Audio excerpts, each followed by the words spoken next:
lodge in the vicinity of the beach and booked a room for the night. The small room wasn't grand, but comfortable enough for a simple man like Dwipa. It was furnished with the bare minimum: a bed adjacent to a window overlooking the street and a narrow closet next to it.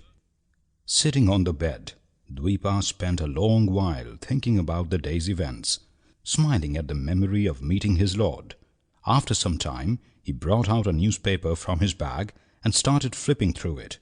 The sage was fluent in 7 languages: English, Hindi, Marathi, Tamil, Malayalam, Gujarati and Sanskrit, and he enjoyed reading. The day passed quickly, with simple meals at a roadside restaurant, evening prayers at a nearby temple, a short nap, and a few hours spent roaming the streets and observing the hustle and bustle of the city. Once the sun set, Dwipa settled down to recite his nightly prayers, beseeching his lord with all his heart that everything should turn out fine the next day. Everything depended on Anirudh's parents allowing him to take the boy to Gujarat. Clearing his mind of all doubts, Dwipa lay back in his bed and, in minutes, was fast asleep. A few kilometers away, Anirudh and his parents sat down for dinner. Anirudh was unusually quiet today, his parents noticed, answering their questions only with nods. He was eager to retire to his room and practically ran the moment his plate was clean. He sat on the bed, trying to read a novel, but his head was bursting with thoughts. He was worried sick about the next day. How on earth will I get my parents to allow me to go with Sage Dwipa? That too, to a far-away place like Gujarat? He kept the book on his bedside table and, switching off the lamp, lay in bed. He looked at the sky through his bedroom window, lost in thought about what tomorrow held for him.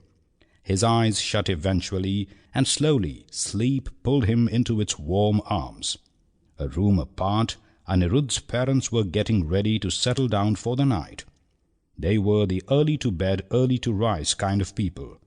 Fiddling with the alarm clock apps on their phones, Mohini and Bhaskar exchanged idle banter. Soon they turned to either side and were in a deep sleep within moments. The house fell silent. In the pitch-dark room, a voice was softly calling out to Bhaskar and Mohini, a male voice, telling them to wake up. They both awoke with a start and sat up, each confused that the other was awake too. They looked around worriedly to see if anyone else was in the now silent room, but found no one. "What was that?" Bhaskar whispered, his eyes wide with surprise. "I heard someone calling my name," said Mohini. Bhaskar turned to her in shock. "I too heard someone. He was calling out my name. A man. He had the sweetest voice." Mohini's jaw fell open. "I heard him too. How is it What is happening?" No sooner had the words left her mouth than the room glowed a brilliant blue. They both sat paralyzed. An iridescent ball of blue light had appeared in front of their bed, which started expanding in size and then all of a sudden vanished. But where the ball of light had hung now stood a swarthy young man. The mild fragrance of sandalwood floated in the air.